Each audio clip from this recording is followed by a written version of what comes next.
Hey, this is Denise, and I'm going to talk briefly today about why it's important to have a centralized repository of all your notes, thoughts, ideas, and inspirations, and why I use Evernote for that. I often tout that it's very important to have only a few tools that you actively use on a daily basis. And here's why. It makes finding your stuff a lot easier. When I recently spoke at the IVA Live Summit in Myrtle Beach, I was amazed at the number of methods that people use to store their thoughts and ideas, let alone their notes for business and for personal life.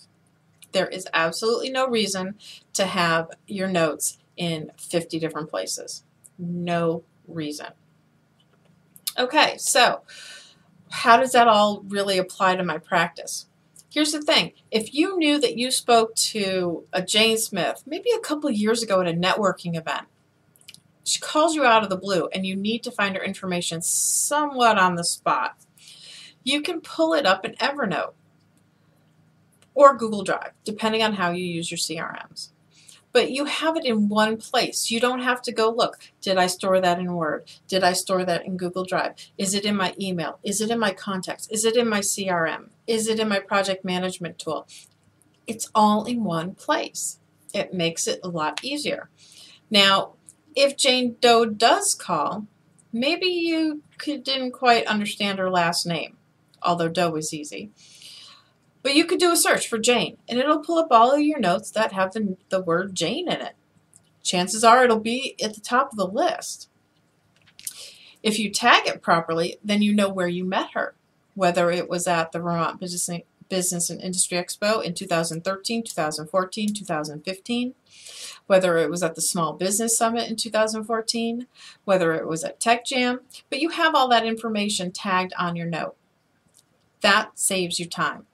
If you are super organized and hyper organized, when you come home from a conference or an event, you actually are inputting all of the people that you met into your contact management database, and you're also creating a template of those people that captures that information, especially if they could ever possibly be a potential lead. So, start streamlining the tools that you use. Do you need 500 tools to do your job?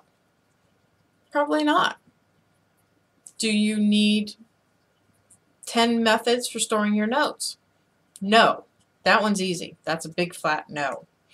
So start consciously taking, and instead of saving a draft in email to look at a later point, save it in Evernote. Make sure you tag and put it in the right notebooks. That way it keeps it tidy and you don't become a digital hoarder.